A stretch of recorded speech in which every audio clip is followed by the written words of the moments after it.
Hi foodies, welcome to Pasca's Chettinad Kitchen. இன்னைக்கு நம்ம கிச்சன்ல பார்க்க போற ரெசிபி முட்டை பணியார குழம்பு.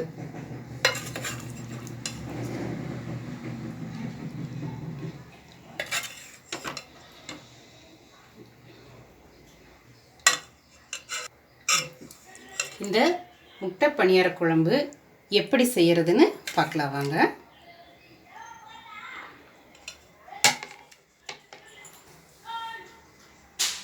முட்டை பணியார குழம்பு செய்ய தேவையான பொருட்கள் என்னன்னா முட்டை 5, சின்ன வெங்காயம் 15 to 20, தக்காளி 2, பெரிய வெங்காயம் சின்னதாக 1 போதும், மல்லி இலை கொஞ்சம், பூண்டு ஒரு 15 to 20 பல்லு, இஞ்சி சின்னதாக இருந்தால் ஒரே துண்டு, தேங்காய் 2 டேபிள்ஸ்பூன், சீரகம் 1/2 டீஸ்பூன், எண்ணெய், கருவேப்பிலை கொஞ்சம், பட்டர் 2 டேபிள்ஸ்பூன், பச்சை மிளகாய் 2, மிளகாத்தூள் ஒரு 1/2 டீஸ்பூன், மஞ்சத்தூள் 1/4 டீஸ்பூன், மிளகு ஒரு 1/2 டீஸ்பூன், பட்டை கிராம்பு சோம்புத்தூள் ஒரு 1/2 டீஸ்பூன், மல்லித்தூள் 2 டேபிள்ஸ்பூன். இதை வச்சு முட்டை குழம்பு எப்படி பண்ணுறது பார்க்கலாம் வாங்க. கடாயில் எண்ணெய் ஊற்றிக்கலாம் ஒரு 3 டேபிள்ஸ்பூன் அளவுக்கு. எண்ணெய் காஞ்ச உடனே வெங்காயம், நம்ம சின்ன வெங்காயம், பூண்டு, இஞ்சி அதெல்லாம் கட் பண்ணி சேர்த்துக்கோங்க.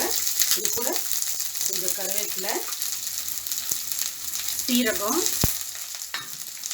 மிளகு இதெல்லாம் சேர்த்து நல்லா வணக்குங்க.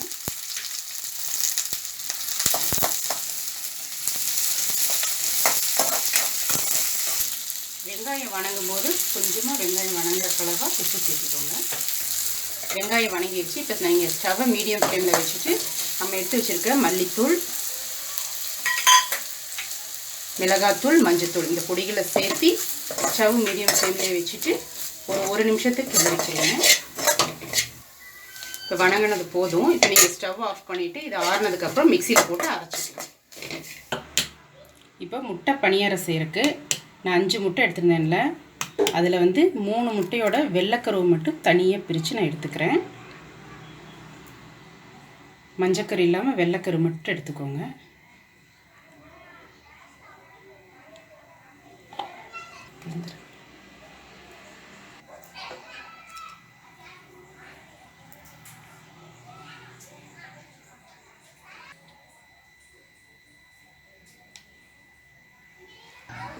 பெரிய வெங்காயத்தை பொடியாக கட் பண்ணிட்டேன்.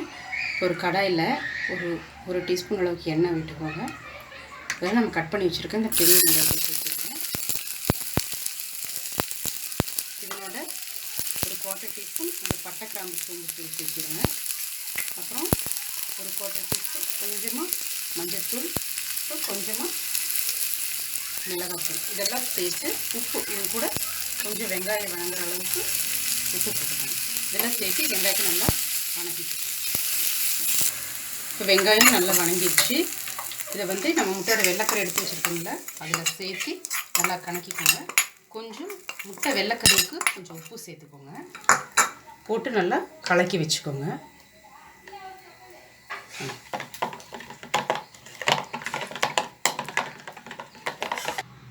நம்ம வணக்கி வச்சுருந்த சின்ன வெங்காயம் அந்த மசாலா ஆறிடுச்சு. இதை நம்ம அரைச்சிக்கலாம். மசாலா அரைச்சிட்டோம். இந்த மாதிரி பேஸ்ட் அளவுக்கு அரைச்சிக்கோங்க. சின்ன வெங்காயம் வணக்கி அரைச்ச மசால் ரெடி. இப்போ அடுத்து முட்டை வெள்ளைக்கருவில் வெங்காயம் போட்டு கலந்து வச்சுருக்கோம், அதுவும் ரெடி. அதனோட நம்ம 2 டேபிள்ஸ்பூன் தேங்காயும் அரைச்சி வச்சுருக்கோம். இதை வச்சு இப்போ முட்டை குழம்பு தாளிக்கிறது எப்படி பார்க்கலாம். இப்போ பாத்திரம் காஞ்சிருச்சு. இதில் ஒரு 2 டேபிள்ஸ்பூன் அளவுக்கு ஆயில் எடுத்துக்கலாம். கொஞ்சம் அகலமான பாத்திரமாக எடுத்துக்கோங்க. ஆயில் காஞ்சிருச்சு. இப்போ இதனோட வெங்காயம், பச்சை மிளகாய், அந்த பட்டை கிராம்பு சோம்பு தூள் வச்சுருங்க, அது ஒரு 1/2 டீஸ்பூன் போட்டு நல்லா தக்காளி வெங்காயம் நல்லா வணங்கட்டும். இதில் தேவையான அளவுக்கு கொஞ்சம் உப்பு சேர்த்துக்கோங்க. தக்காளி வணங்கிடுச்சு. இப்போ இதில் நம்ம அரைச்சி வச்சுருக்கிற சின்ன வெங்காயம் மசாலா சேர்த்துக்கலாம். கொஞ்சமாக தண்ணி விட்டு மசாலாவை நல்லா கலக்கி விட்டுருங்க. இப்போ இந்த மசாலாவுக்கு நம்ம தண்ணி சேர்த்திக்கலாம். இந்த மசாலாவோட பச்சை வாசம் போகிற அளவுக்கு நல்லா கொதிக்கணும். அதனால் நிறைய தண்ணி விட்டுக்கோங்க. நல்லா கலக்கி விட்டு பார்த்தீங்கன்னா, நீங்கள் இப்படி கையில் எடுத்து பார்த்தா தண்ணி இப்படி தெரியும். இந்த அளவுக்கு நீங்கள் தண்ணி விட்டுருங்க.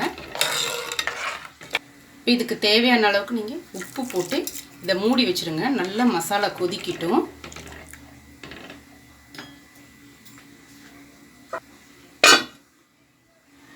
கொதிச்சிட்ருக்கு.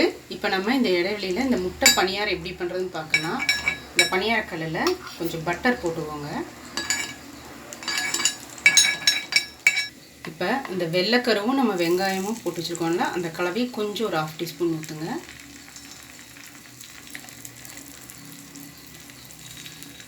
இப்போ இது மேலே நம்ம வச்சுருக்கோம்ல அந்த மஞ்சக்கரு, அதை விடலாம்.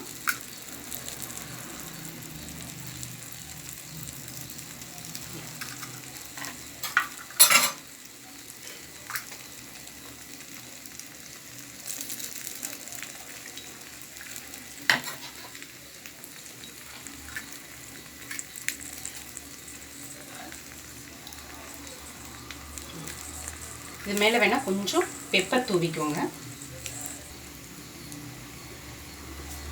கொஞ்சம் இது மேலே உப்பு போட்டுக்கோங்க.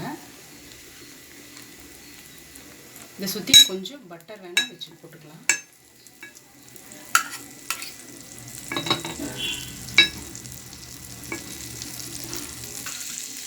பட்டர் போட்டுட்டோம். இப்போ பட்டர் போட்டுட்டோம். மீடியம் ஃப்ளேம்லேயே இது வேகட்டும். வெந்ததுக்கப்புறம் நம்ம ஒரு சின்ன ஸ்பூன் வச்சு திருப்பிடலாம். வெந்துருச்சு. இதை நம்ம அப்படியே ஒரு ஸ்பூன் வச்சு மெதுவாக திருப்பிக்கலாம்.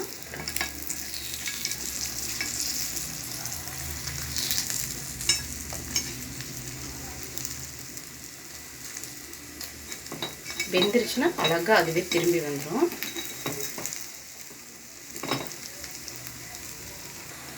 இப்போ 3 முட்டையும் திருப்பிட்டோம். கொஞ்சம் மஞ்சக்கரை வெந்ததுக்கப்புறம் நீங்கள் ஆஃப் பண்ணிடலாம்.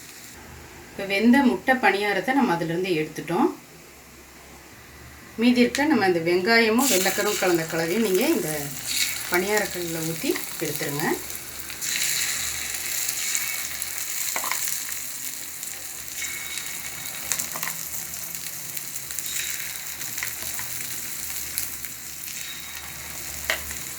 இதுக்கு நம்ம மஞ்சக்கரு ஊற்ற போகிறதில்ல. நம்ம இந்த மீதி இருக்க வெள்ளைக்கரு வெங்காயம் கலந்து வச்சுருந்தோம்ல, அதை மட்டும்தான் இதுக்கு ஊற்ற போகிறோம். இது மேலே கொஞ்சமாக பெப்பர் தூவிக்கோங்க.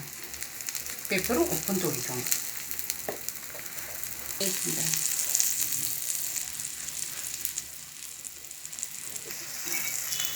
வெந்துருச்சு. இதை நம்ம திருப்பிடலாம்.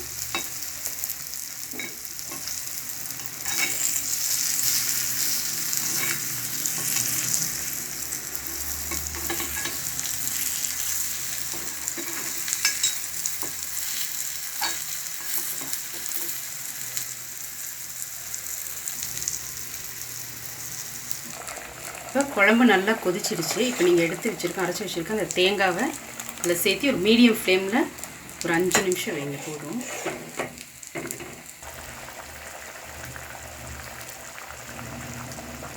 இப்போ மஞ்சக்கருவோடு இருக்க முட்டை பணியாரம் ரெடியாக இருக்குது. அதுக்கப்புறம் நம்ம மஞ்சக்கரு இல்லாமல் வெள்ளைக்கருவும் வெங்காயமும் கலந்து போட்ட அந்த பணியாரமும் ரெடியாக இருக்குது. அது கூட நம்ம 2 முட்டையை உடைச்சி குழம்புக்குள்ளே ஊற்ற போகிறோம். இப்போ தேங்காய் ஊற்றி குழம்பு நல்லா கொதிச்சிருச்சு. இப்போ நம்ம ஒரு இதில் 2 முட்டையை உடைச்சி ஊற்றிக்கலாம்.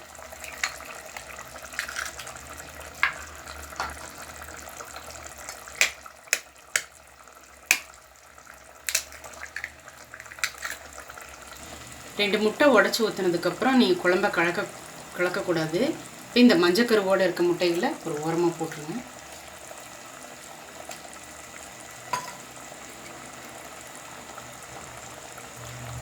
இப்போ ஸ்டவ் நீங்கள் மீடியம் ஃப்ளேமில் வச்சுட்டு நம்ம அந்த வச்சுருக்க அந்த மீதி பணியாரம் இருக்குல்ல, முட்டை பணியாரம், அதையும் போட்டுருங்க. இது வந்து வெள்ளைக்கருவில் பண்ணின முட்டை பணியாரம். இதெல்லாம் போட்டு அப்படியே ஸ்டவ் சிம்லேயே வச்சுருங்க. ஒரு 5 நிமிஷத்துக்கு மூடி வச்சுருங்க, கலக்கக்கூடாது. பாருங்க, முட்டை குழம்பு ரெடி ஆகிடுச்சு. இப்போ கடைசியில் நீங்கள் இந்த கொத்தமல்லி கொஞ்சமாக தூவி விட்டு ஸ்டவ் ஆஃப் பண்ணிடலாம். முட்டைலாம் நல்லா வெந்துருச்சு. பாருங்கள், முட்டை குழம்பு ரெடி ஆயிடுச்சு. இது மாதிரி உங்கள் வீட்டில் செய்து பாருங்கள். செய்து பார்த்துட்டு எனக்கு கமெண்ட் பண்ணுங்கள். இந்த வீடியோ உங்களுக்கு பிடிச்சிருந்தா லைக் பண்ணுங்கள், ஷேர் பண்ணுங்கள். சப்ஸ்கிரைப் பண்ணாதவங்க மறக்காமல் சப்ஸ்கிரைப் பண்ணுங்கள். தேங்க்யூ ஃபார் வாட்சிங். உணவே மருந்து, சுவையே விருந்து.